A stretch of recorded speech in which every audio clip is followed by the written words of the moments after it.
Good evening, model railway enthusiasts. Mike is muted. Good evening. Good evening, YouTube model railway enthusiasts and all others who are interested. It's time for the bedtime story. Now, I apologise for being late. I had a number of things to attend to this morning and this afternoon. And I was downtown, so it took me a while to get done and get caught up here. And I thought, well, at least I'll be content and I'll do a quick reading because some of you had asked for a reading. And so you can see I have here a model railway lecture. And I'm going to read a few things from it now. I'm not really sure what's going on, but let's get into this. It seems to have frozen, and I'm not sure why. But, maybe it'll catch up. Who knows? Anyway, this is Model Railway Collector from March 2000, Volume 7, Number 3. Good evening, GWR. How are you? I wasn't sure if there were going to be many up this late. As I said, I apologise for being late myself. So let's just have a look in here and see what comes up. I'll jump back in here. So there's an article here, DAPOL, Great Future, and it's on to say, I've just finished writing up my visit to DAPOL Limited. It's on page 34. That visit actually took place late last summer. As I drove up to Lincoln, I was frankly unsure exactly what I would find. Like most people, I'd heard several rumours about DAPOL, the fire, then the sale of the bus, the donated and ready to run ranges, which were almost certainly the most profitable lines to Hornby. At the very least, DAPOL seemed to have had more than their fair share of bad luck recently. Sound a bit funky. Let me just check on that. Settings. What do you want?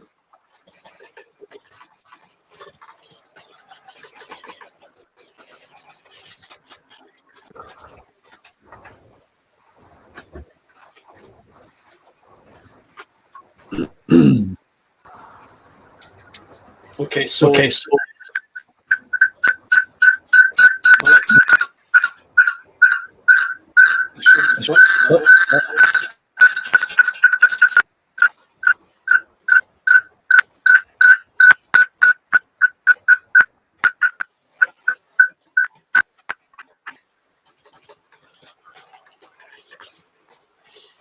yeah, I'm not really sure.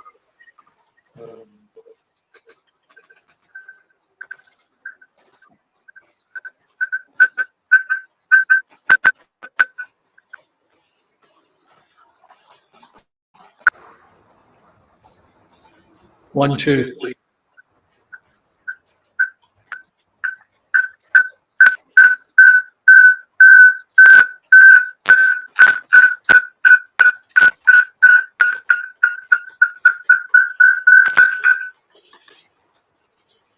Okay, so just let me know if that's any improvement. Yeah, feedback for sure, Tom. What I've done is I've set my laptop up with one camera, and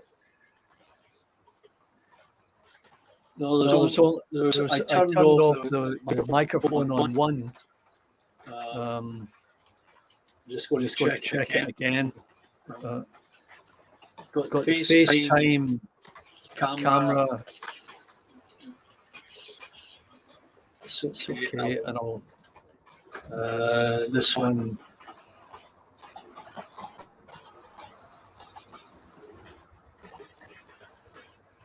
I'll go on that one.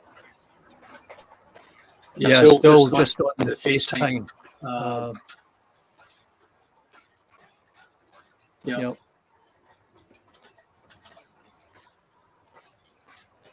So let me know if you're still getting an echo.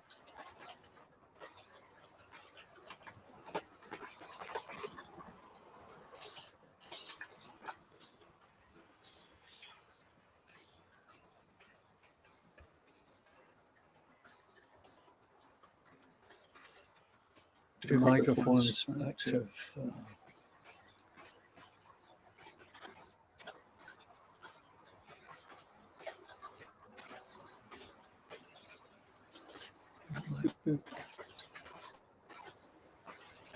Test.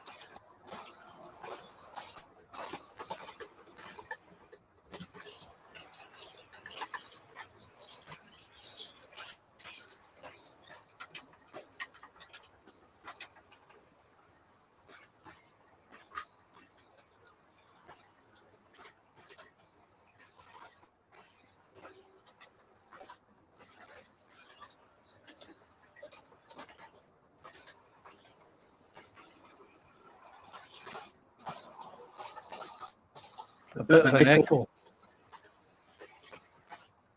Not really sure where it's coming from.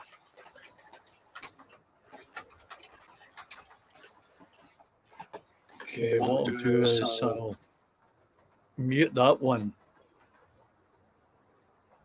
So let me know if that is an improvement.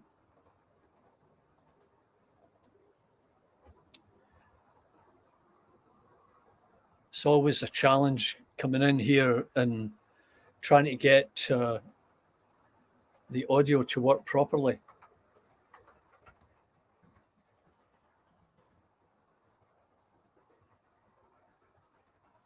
Perfect. Oh, thank God for that. Anyway, I'm just going to go into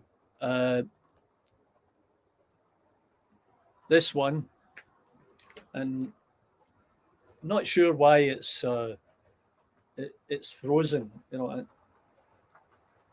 I'm going to try and unplug this.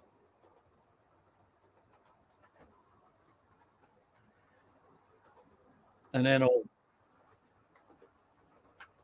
plug it back in again. And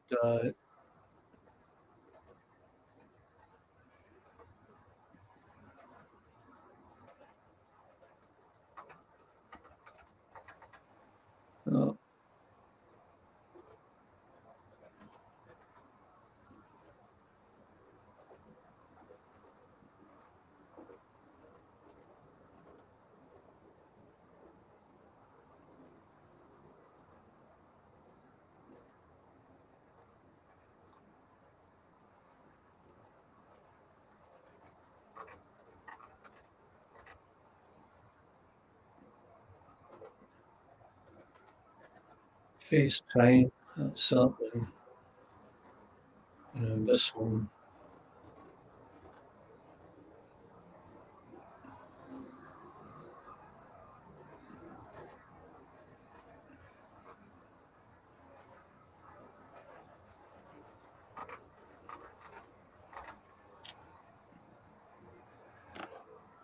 Okay, so I'm not really sure why it's freezing up, but I'll read on and hopefully it will come through. So I was talking about this article is titled DAPL, A Great Future.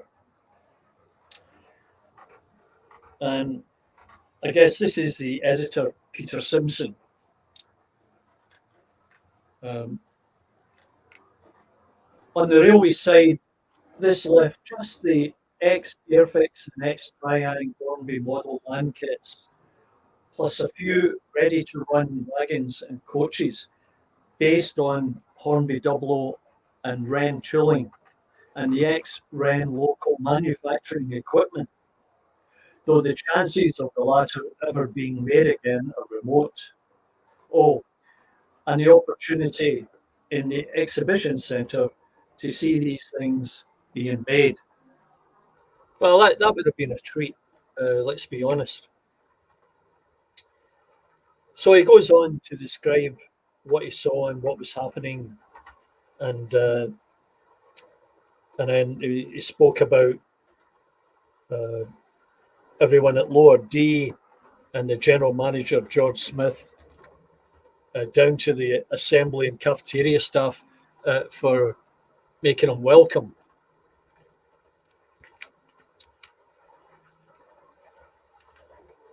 Now they've got a Lego Virgin in here, and it was actually 12-inch scale.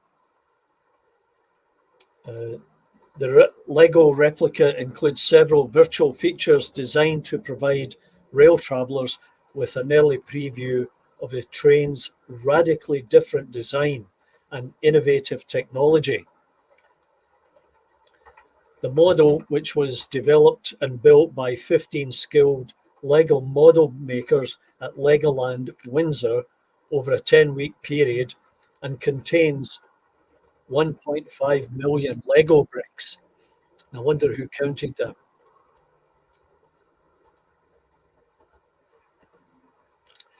Just so you can see it, as that camera isn't really picking up. So there you go. So there's an article on the Worley Symposium, Vectus moves, and there's a Dapol suburban coach.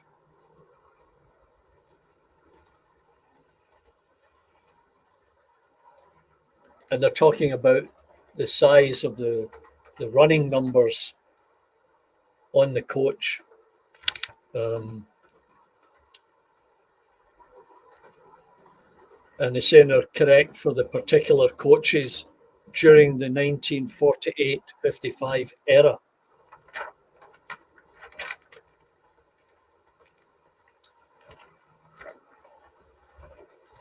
Now here's an article on the WD austerity from Macman.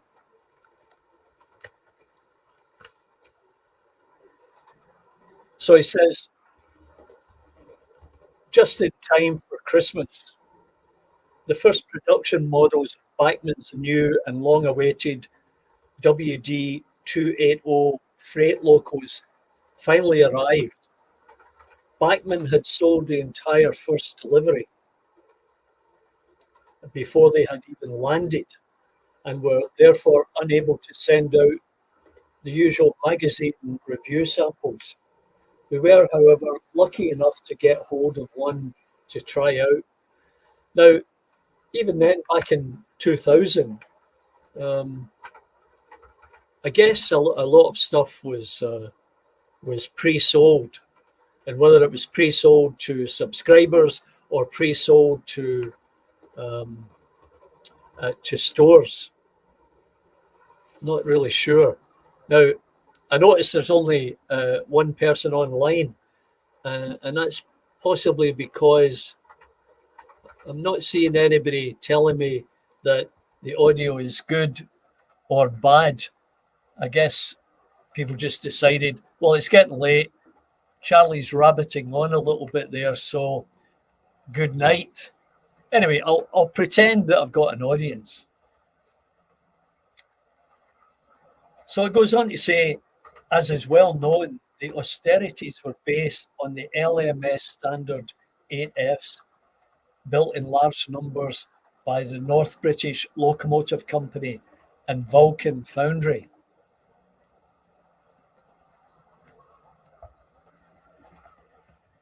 Whoa. See, I can't really tell if the audio is going out.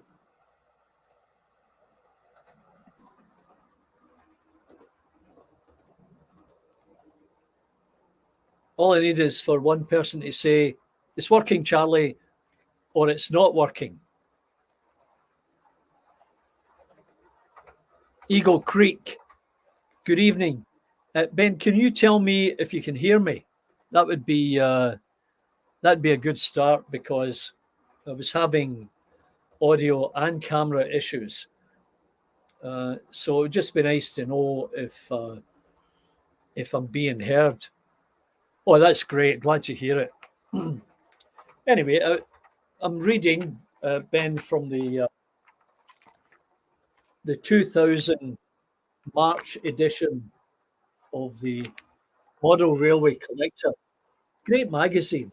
Uh, Unfortunately, it's no longer around. And I'm reading the WD austerity. And the reason I'm doing this, I had a couple of guys say, "Oh, Charlie, can you do some readings like you did before?" Uh, so sure, if anybody needs a bedtime story, I'm your guy. And here we are, your Saturday evening. You might have something better to do, but this might put you to sleep if you've been having trouble. Anyway, we'll carry on. So, they're talking about based on the LMS Stanley 8Fs built in large numbers by the North British Locomotive Company, which I think was in Glasgow, and Vulcan Foundry. It was anticipated that following the Allied invasion of German occupied Europe in 1944, large numbers of railway locomotives would be required to get urgent supplies moving and replace continental engines destroyed by bombing and or sabotage. Now, I did hear or read at one point that you can still find some examples of the 8F. Just going to make sure that's going. It kind of slowed down there.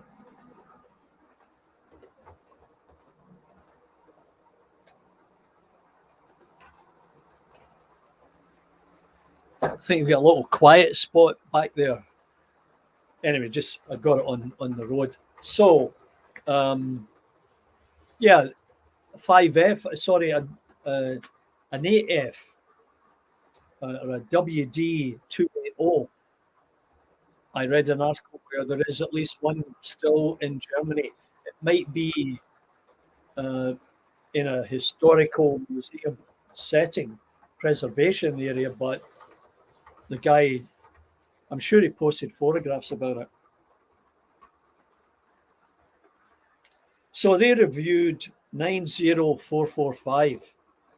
I don't know if any of you have it, but I've got the 9F, and the one I've got is the WD 7189. Now that is, I'm going to try and see if this camera will do anything. That is the sand color WD 280. Now, not really sure what's going on with the camera. Something's not working. So,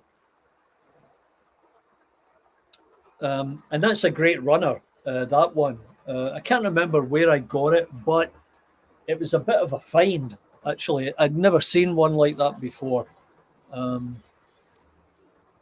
Yeah, actually, Ben, it did. And that's a very attractive colour. Yeah, I always fancied getting one of those, but,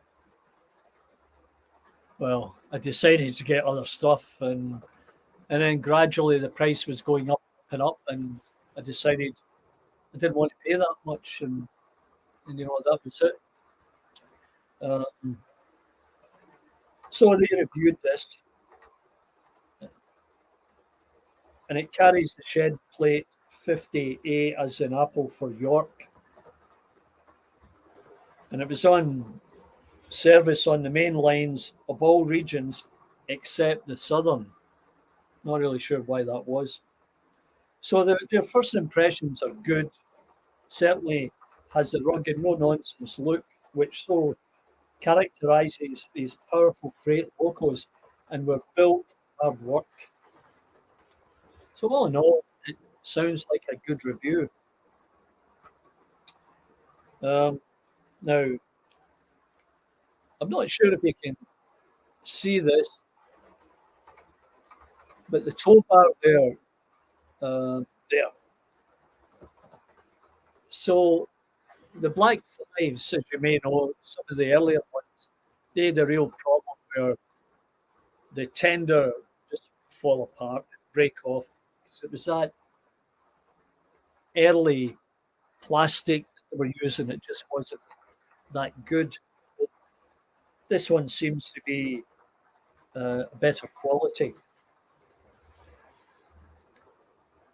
Anyway, overall, WD is clearly another winner from Bachman Stable and a local which most collectors and modelers will want to add to their stud. The only problem at present seems to be availability. Yeah, as we said, they sent it out obviously to subscribers. Blackman themselves have already sold out of the first batches, and many retailers had their allocations reduced. Now, I wonder why that was. I guess the individual subscribers probably were in there first, earlier than the retail stores. Yeah, interesting. Now, Ben, there's the 060 issued in that real nice livery. In LMS. Oh, sorry, LMR. That's the blue Austerity J94.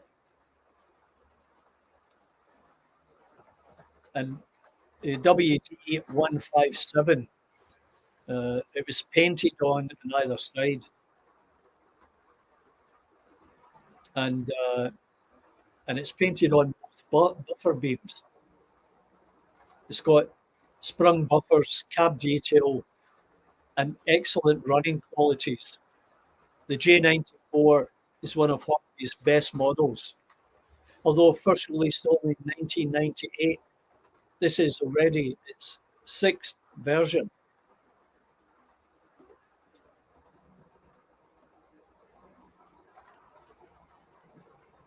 So they've also got a Black Prince in there and more Britannias from Trafford. I'm going to make that solo so that you can see it better, right? Yeah. Okay, let's move on and see what else I've got. And they've got the A3 Doncaster in there. The school's Eastbourne commemoration and Hornby's millennium model. Yeah, it really is a stunning livery. It's one of these ones that stands out, just like that khaki coloured one that I've got. Don't know if you can see it. I can turn this around a little bit. Yeah, it's not really showing up. Maybe I'm in the way. No, it's the other side. And the Flying Scotsman is the Hornby's millennium model. And the recommended selling price was £150 for a collector's item. Now, I don't know. I don't have any collector's items. Everything that I've got runs on the layout, and that's just the way I am. I don't want to buy something and stick it on a shelf.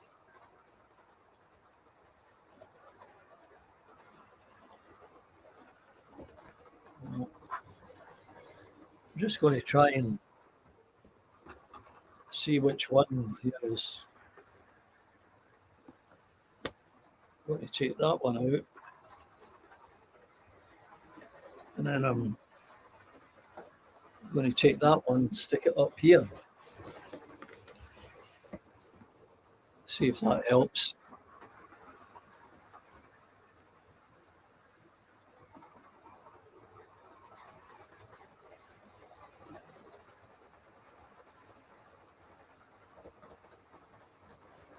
Yeah, me neither, Ben. I just don't get it. But to each their own, right? I mean, that's all I can say. To each their own.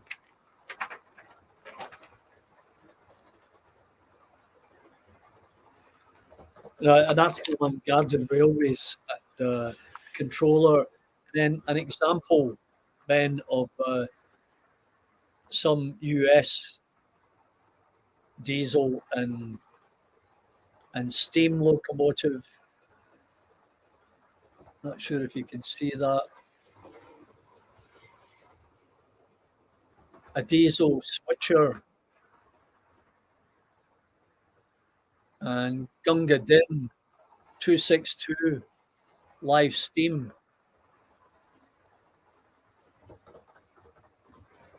And Welsh Fuel and Landfair Railway Coach, all from the from Garden Railways. Now, that Gunga Din with a brass tender was £1,295. I'll take 3 of those, please. And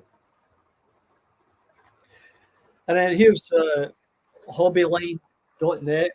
I'm not sure if you're familiar with that, but you know, it has a list of locos for sale. Not sure if these are brand new.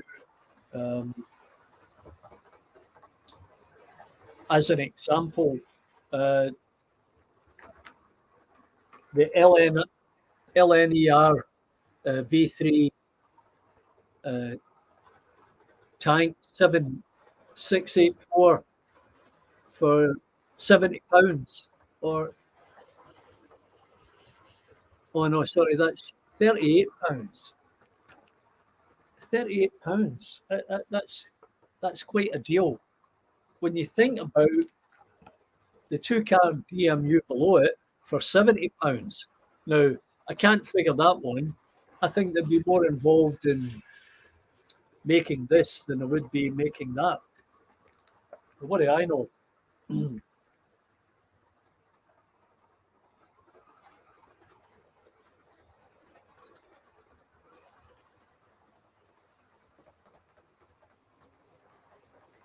And that's hobbyline.net. You'll find them. There's the Hoovers, Lima Class 50. It's a nice looking locomotive. And they've got it in a few different liveries. And I'm sure lots of you guys out there might have one.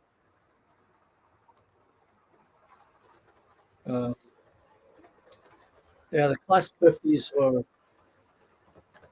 were in Scotland as well. I might keep an eye out for a used one of those.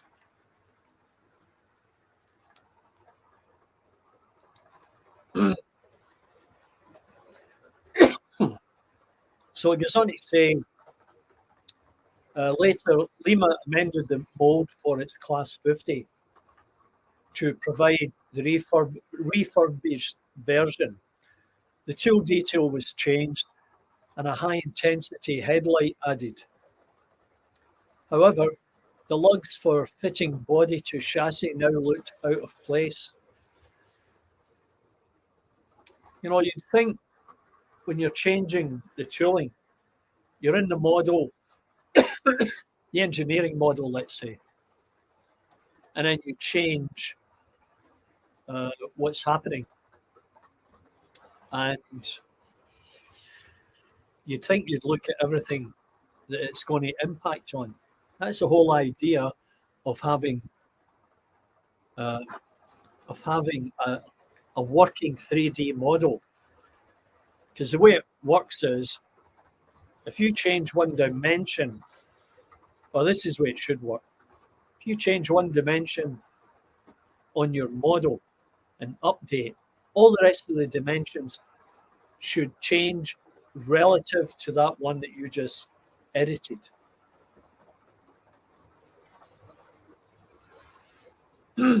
Yeah, that's true.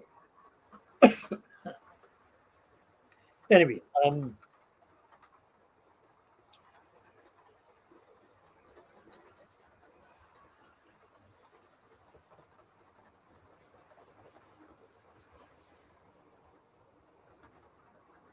as a result, Lima cannot now produce the Class 50 as originally seen. What a bummer. This has proved a slight disadvantage. At least one preservation group had wanted a model of its Class 50 as it had been restored, but the Lima mold was no longer accurate. How about that? Hey, Clive. How are you, Clive? This is your bedtime story, Clive. Just before you doze off for the evening, I'll sing you a lullaby.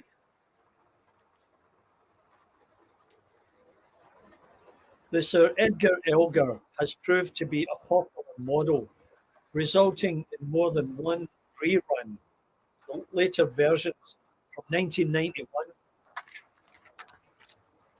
have the revised molding and so more accurately portray the actual locomotive. Yeah, see. Yeah, they're quite nice.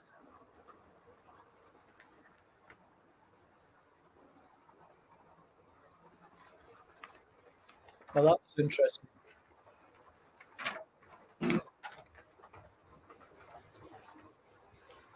So here's a bit on collecting playcraft railways. Now, you know, at first glance, these look like reasonable models. And Patrick Elliott is looking at them of imported models, which, though relatively short-lived, had a very major impact on the overall market.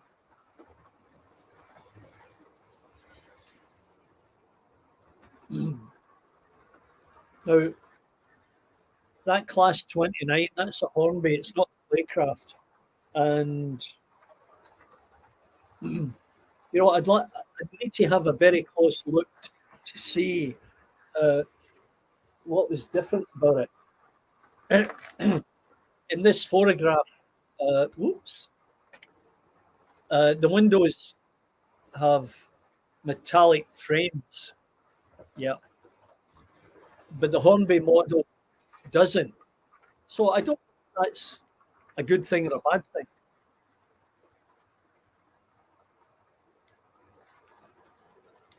So in the early 1950s, Triang had offered a reasonably realistic and comprehensive model railway system at very attractive prices, which is true. But there was a new range which cut the cost of getting started even further. Sold mainly through Woolworths. I loved Woolworths. Metoy were clearly interested in the beginners market and offered starter sets at £1 each. £1. Wow. Oh, I hear the rattle. Oh, yeah, just in time. Excuse me while I reattach this siphon. It'll just come off here a little bit. And another thing about, you know, running these trains,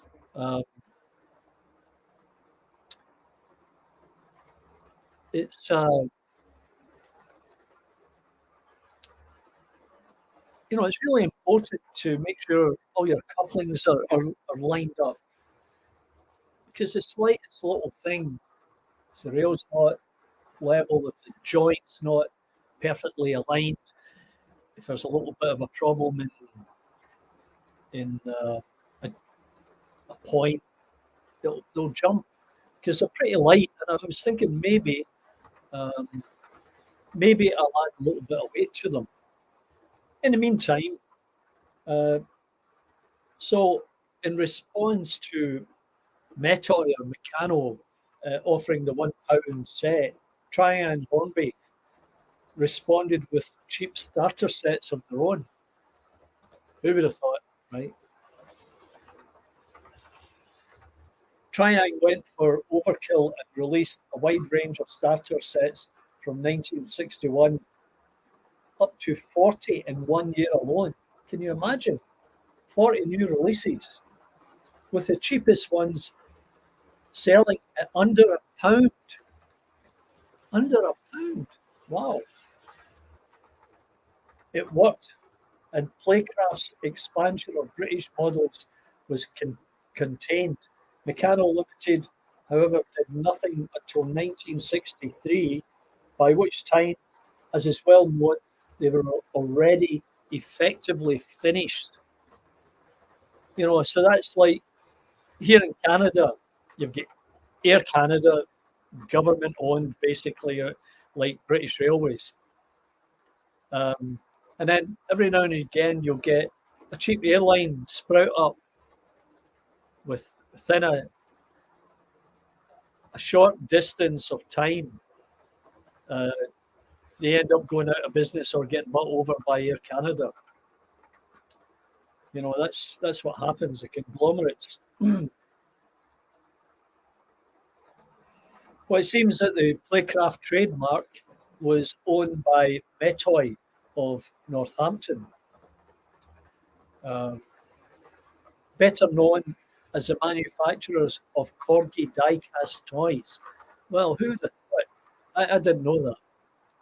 And I had a number of Corgi toys. But the railway models were made for them in France by GUF. Now, I have, I think, 5 GUF blue and grey British Rail coaches, the long ones. Now, I think they're too long for this layout. I haven't tried them, but they just seem to be a bit long. Although they look great on my friend's layout, the nice big layout. I'm not really sure what to do with them, and I think I may have paid $25 or $30 each, boxed in sort of mint condition. I'll pull them out one time and run them on here just to let you see how it goes.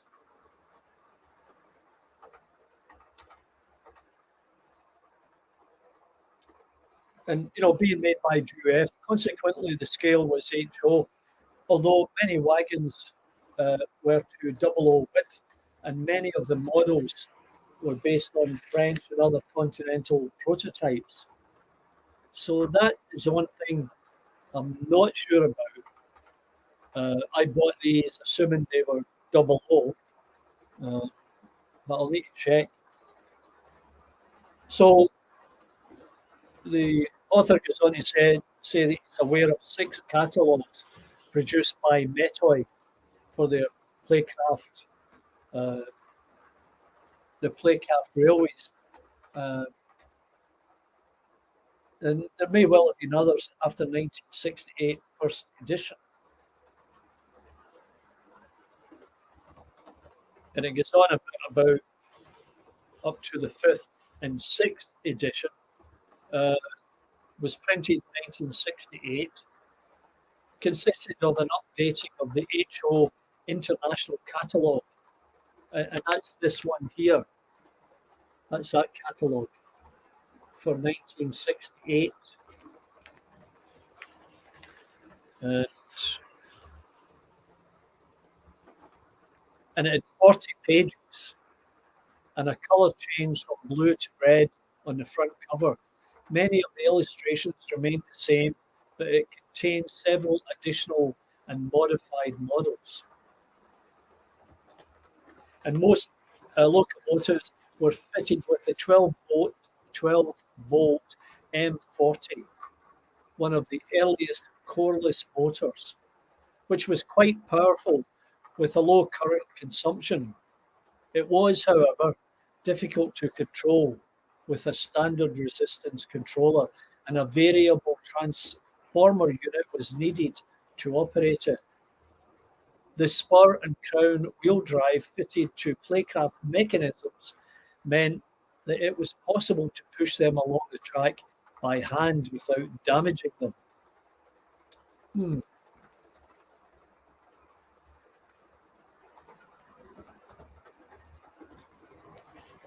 So the British coaches were rather short for Mark 1s, but from the start were available in BR Standard Maroon and Western Regent Chocolate and Cream, and were reviewed in December 1961. They were quickly followed by Southern Regent Green Rake. By 1963, SNCF stock included a post office van, first stainless steel, etc. There was also a Budd stainless steel centre car for the new suburban EMU, and the 4 British coaches were proposed in blue and grey, although these may not have been arrived until the following year. And then it gets into wagons. And yeah, look at that tank there. Whoops. Now that tank just says Ogie Shell tank. I'd need to read further to understand if that was HO or OO.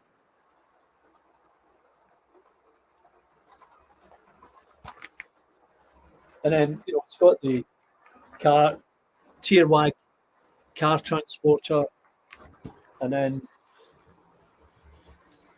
another one here, the single level flat car. Yeah. And then it lists everything that was issued.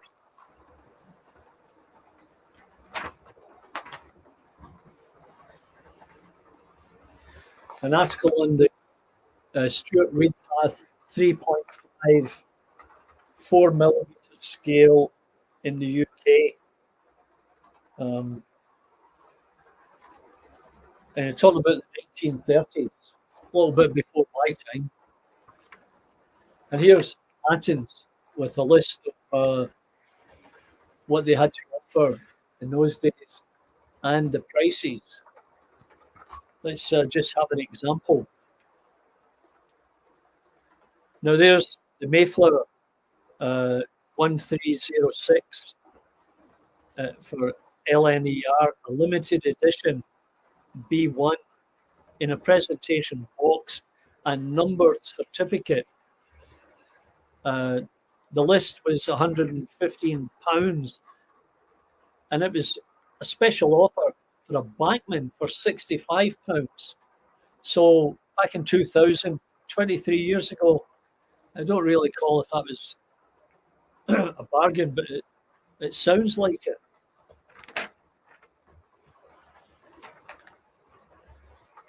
And here's an article, Running Old Motors, and talking about replica railways.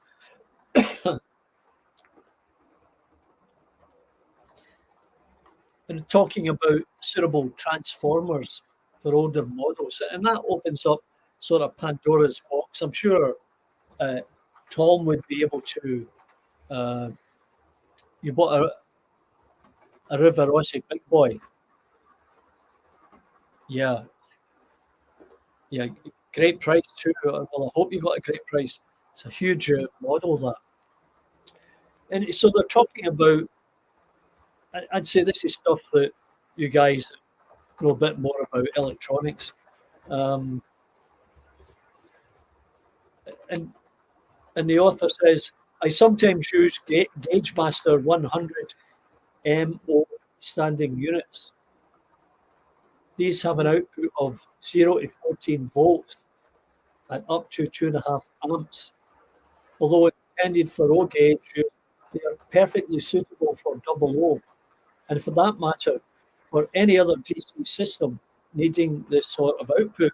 Well, I guess you could do a whole show on which transformers, controllers you should use with whatever locos you've got.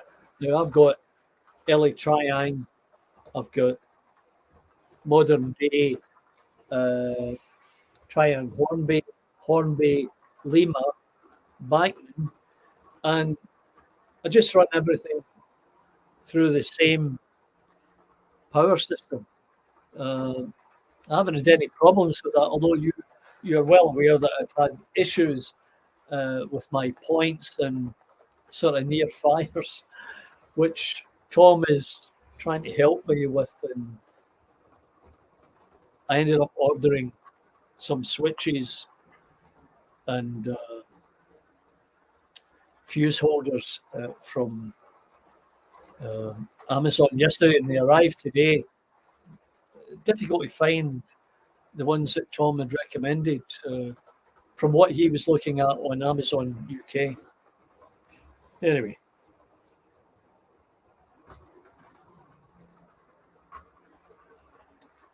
So he said he bought a pair of those units for use with Hornby Acho block system that a friend and I sometimes exhibit. This needed a controlled output of around 2.5 amps. Like all GaugeMaster products, they come with a lifetime guarantee. One of my units developed a minor fault earlier this year, so I sent it back. It was returned repaired very quickly in a brand new box without any charge at all. Now, that's great customer service. How often does that happen today?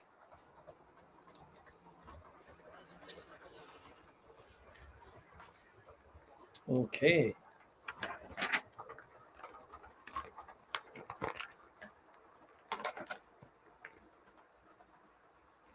So Pat Hammond writes about his book Triang Railways. I think I've got the 3 books. Great reference. But as you see, that's the class 25, is it? No, it's the A1 diesel. And there's also the utility vans. They're great items. Still many of them around today. They kind of show up at hobby shops, not hobby shops, but shows. Keep an eye out for them. A little bit of weathering, they would look great.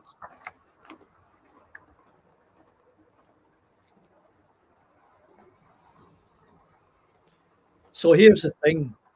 1962 was another milestone year, which saw French prototypes adding to the TT range in order to access the common market, which Britain had not yet joined.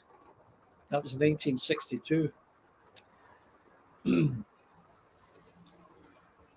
Lines Brothers built a factory in Calais. I wonder if any of you have been there. Various toy ranges were transferred there, and one which the company hoped to introduce to France was Triang Railways tabletop range. Lines had already purchased the French VB company and added the British TT range to the VB catalogue.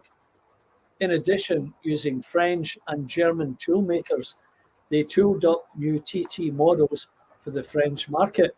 And that was a smart move. German engineering, pretty good stuff. However, by the end of the year, difficulty was being experienced in completing preparations for production, and it was decided to supply track and chassis from Margate, while other product lines from the Calais factory succeeded. The TT venture was not a success, and the Continental tooling was sent to the Margate factory to be used there. Now that's interesting.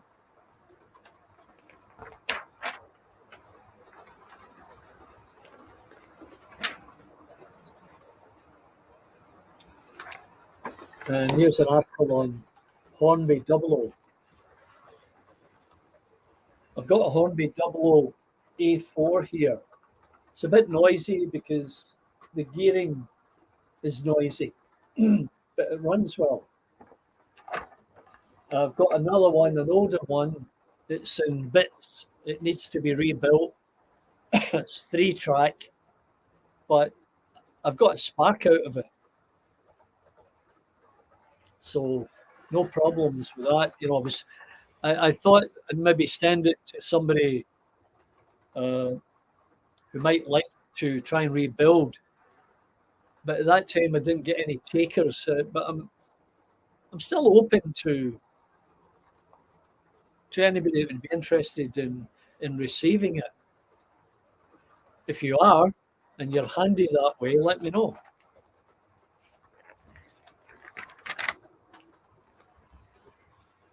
So an article on the tin plate stuff, Hornby number 1. Special locomotives. Yeah, they're very special in those days.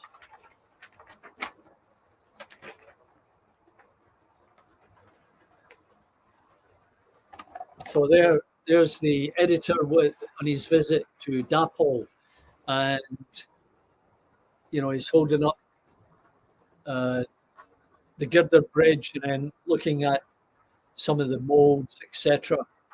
That would have been an interesting visit.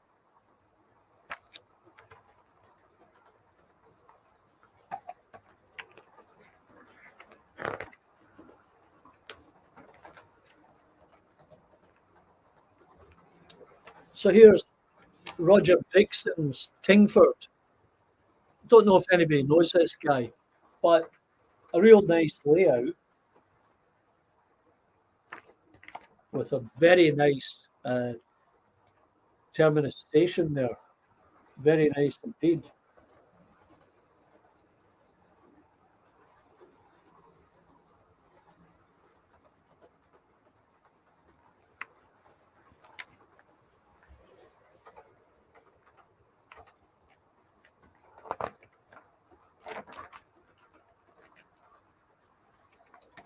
And there is the gentleman himself.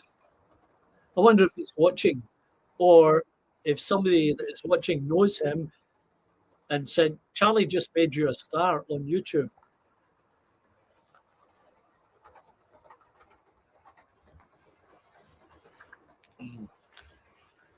And there's the layout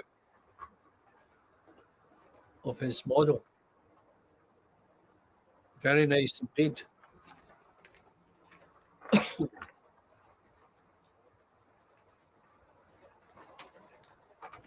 An interesting article on road traffic for your layout. I picked up an architectural book.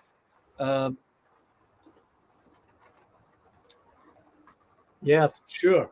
I picked up an architectural book for towns and countryside in the UK, and it was filled with photographs like this. And a great reference book because you can see the number of people around on the streets, the number of cars, and the number of buses and tram cars if they had tram cars. This is a good article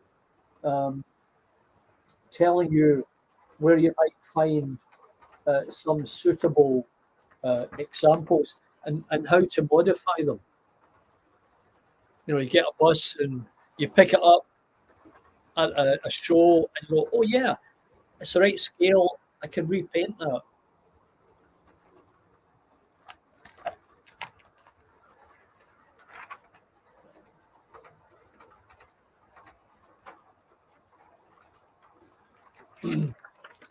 And here's an article on red cliffs in the sunset. I wonder if anybody's been there.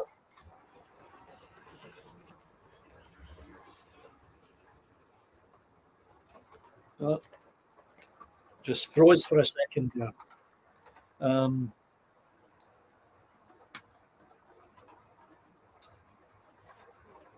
This is at Dawlish, looking east, Corriton and Horse Coves in this photograph here. Nice to see these old photographs. Another time, another place, and it's all moved on since then.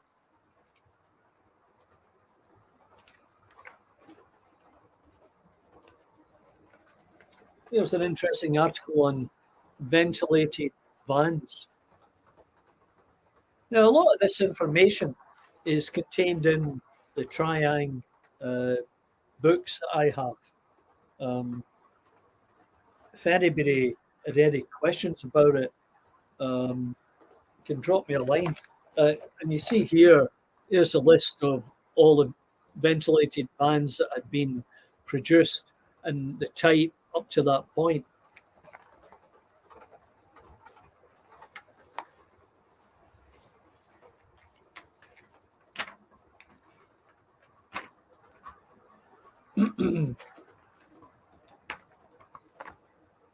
Dear cousins, a letter from America. I am not a collector, this chap says. And he writes regularly to this magazine. Fred Bock, Model Railway Collectors, American correspondent from San Antonio, Texas. His email address is mreinUSA@AOL.com. He always writes interesting articles.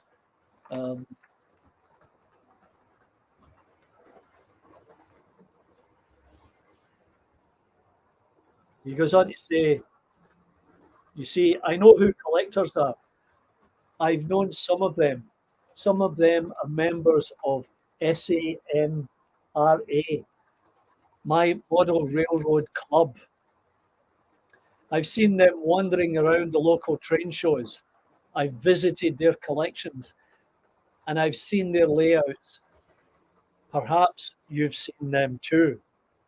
For example, consider the fellows that revel in finding old stuff. Well, that might be me. Old as in pre-1930 Lionel Ives or Marx? No, before my time. What I would consider tin plate toy trains. Yeah, that's it.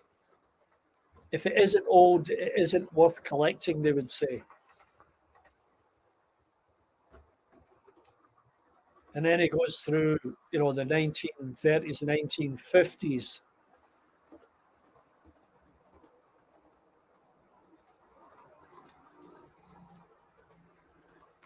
And there are fellows, as he said, who always keep a copy of Greenberg's Guide in their automobile. I guess Greenberg's Guide is the Bible for model railroads.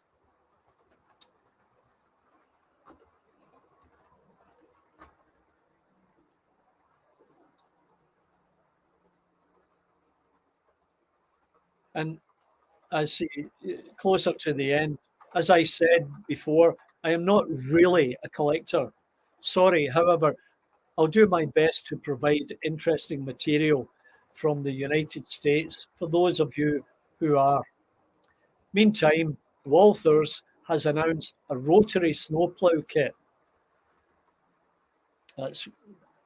I posted photographs of one that is here in Canada.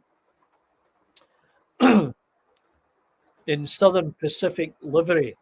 I think I'll get one, or maybe two. One to leave in the original steam power, the other to modernize, as the SP did in the 60s, with electric motors for the rotating blades and power supplied by an old diesel electric F7B freight unit. After all, it does snow an inch or two in the redwoods once or twice every few years. It certainly does.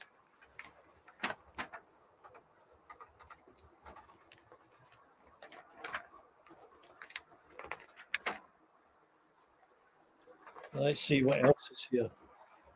Tin plate stuff. Collector's Club guide. Lots of stores advertising, clubs.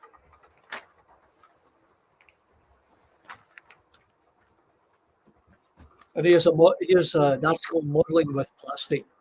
For those of you who want to try your hand at scratch building. An interesting little article. And on the back page, some modern vehicles from Bush. So, there endeth the reading for this evening. And that, as I said, was the 2000 edition of Model Railway Collector.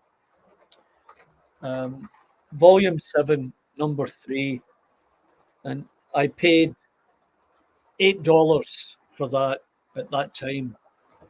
Now to buy a magazine like Model Rail or something like that, you know, it's $12, $13, I think. It's been a while since I purchased one. Normally what I do is I'll go to the big bookstores, go to the magazine area, and I'll put Model Railway,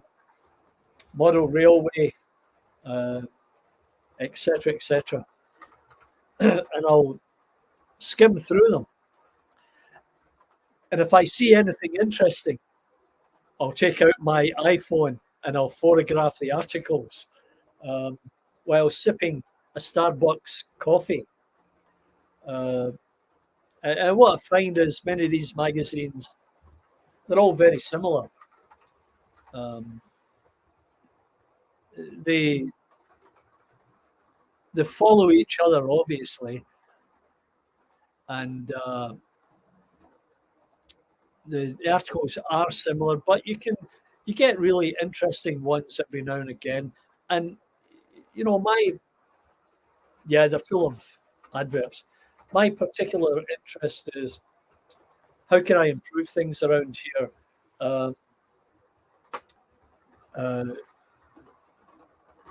Where can I find information on 3D printing people? I know a couple of guys that have got resin printers, and I've thought maybe I should get a resin printer, but before I would spend that type of money, I'd have to make sure that I'm going to get use out of it, and that I'll be able to model things that I want. I can still model going into some of these 3D CAD packages. I can still do that, although I'd like to get into the there are a couple of packages where you can model figures.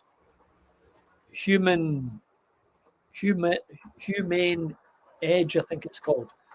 And you'll get a sort of stick person, and you can pose the person in the software, and then you can apply. You can actually select what gender, and there are only 2, I think, available, and you know, whether it's Caucasian, Asian,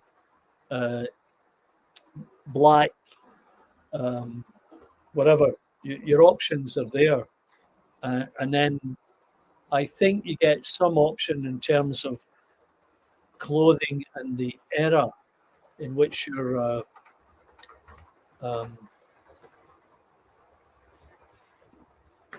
whichever era you're modeling it. So there are possibilities there. But there's other options. I always keep an eye out if I get to the odd show. Yeah, see, digital, Ben, like £6-7,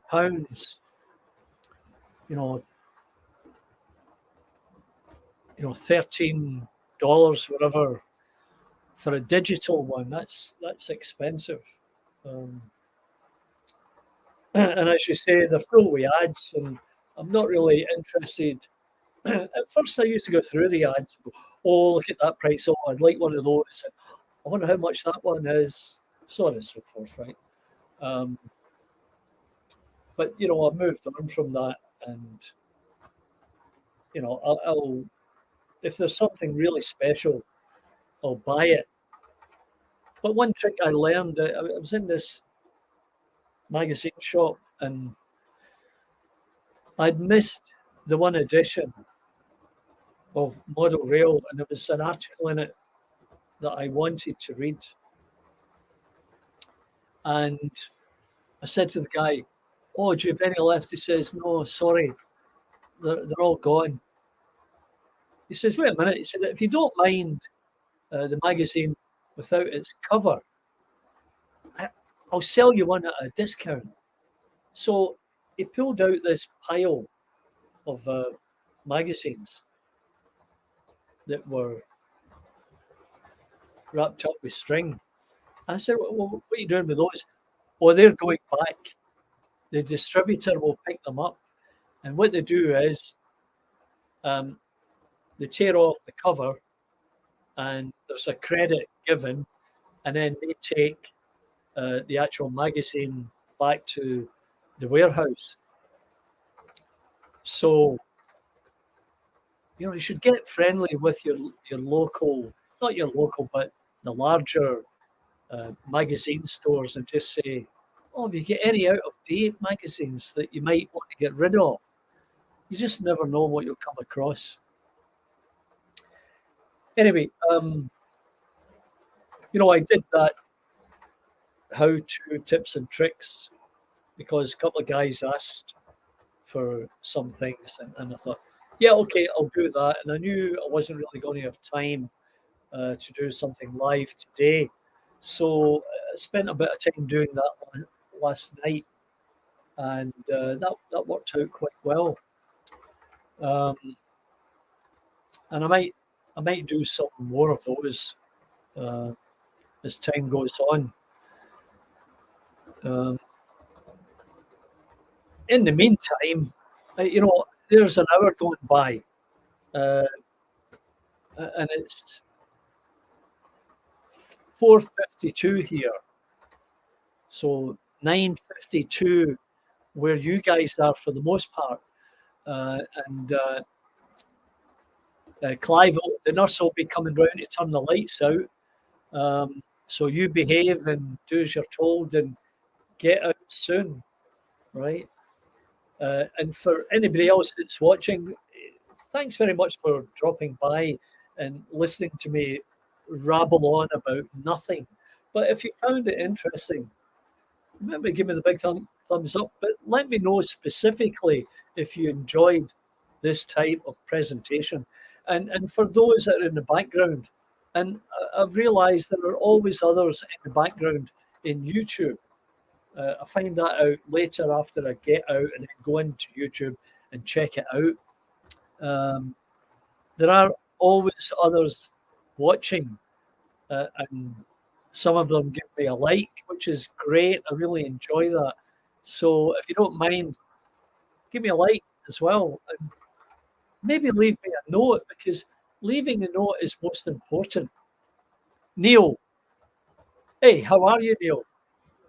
So Neil, my pleasure to share. Um, could you give us a little bit of information on who you are and where you are, and do you have a layout? That would be great. Before I sign off. Okay, Clive, the lights will be going off soon. Uh, you behave when that sister comes round and tucks you in, and get well soon. I'm sure they're looking after you like royalty, I'm sure. Anyway, good night, Clive. Yeah, so there's Neil. Uh, nice of him to drop by. Um, and I don't know. I can maybe stay on for a few more minutes. Uh, you can get a better look at what's happening here. I'll step back out the way. No, that's not good. It's always an issue. Yeah, there's a sort of better idea of what's happening up that end of the railway.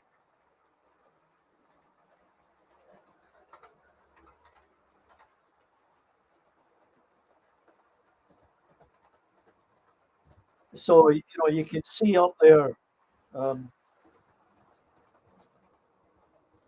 Right, it's difficult. This is always the reverse of what I want to show.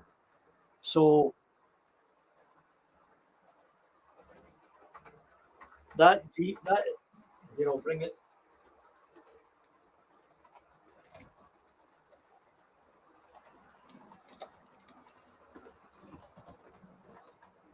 So there's that WD-40 7199.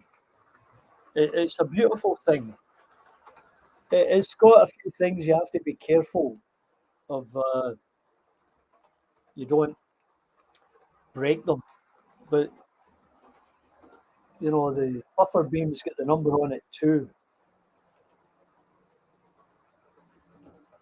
It's a beautiful model, and as I say, it runs really well.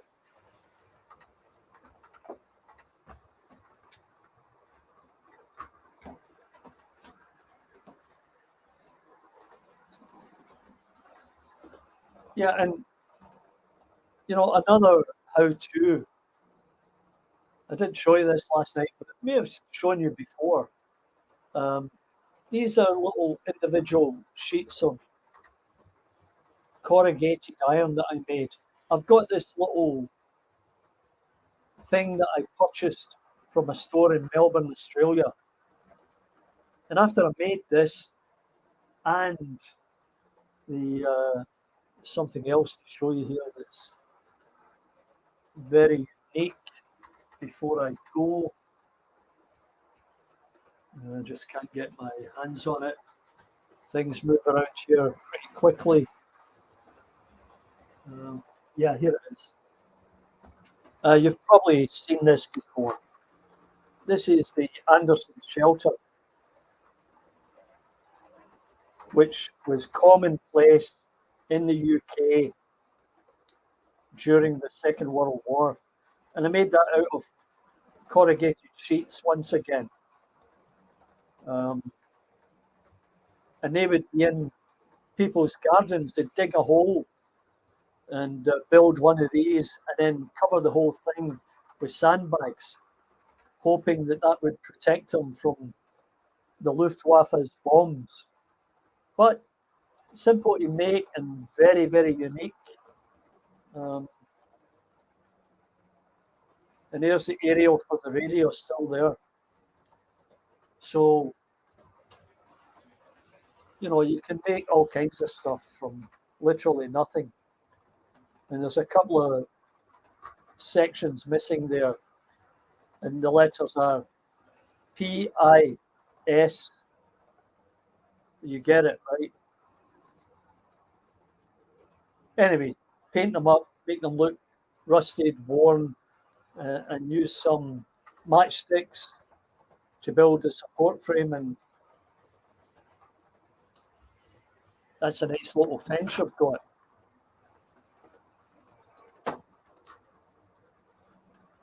Oh, thanks, Neil. Really appreciate that. But where are you?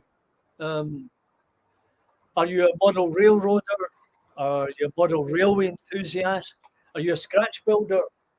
Uh, Give us a heads up so that if you come back again, we can always chat about something that you're interested in. Hey, thanks, Ben. We'll catch you later. Very good of you to drop by. Appreciate it big time. And for everybody else who was able to drop in, even if it was for a short time, um, I appreciate your time on a Saturday evening. Um, Not my normal time to be on, but we'll see how it goes. And I'll try and, well, we'll see how it goes. If I get feedback on this, this is a good time, then I might do it again. Otherwise, I'll try and find a spot round about 7:30, 8 o'clock your time on a Saturday evening, um, and come up with something else. I have a whole collection of these magazines that I can go through. So never short of anything to chat about, and that'll be a little bit more interesting than just running trains. Anyway, I'm going to sign off. Neil, thanks, mate. Appreciate you dropping by. As I said, drop me a note. Let me know where you are, who you are, and we'll pick up next time. And we'll catch everybody else later here on YouTube. And we'll see you now. Signing off from Partickhill Station. Partickhill Station. I'm Charlie. Bye for now. Thanks everybody for dropping by.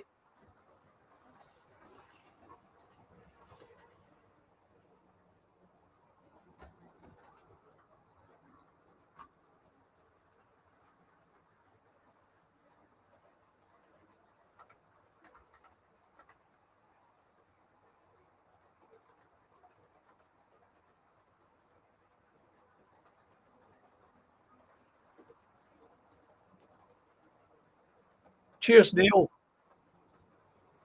We'll see you later. Bye for now.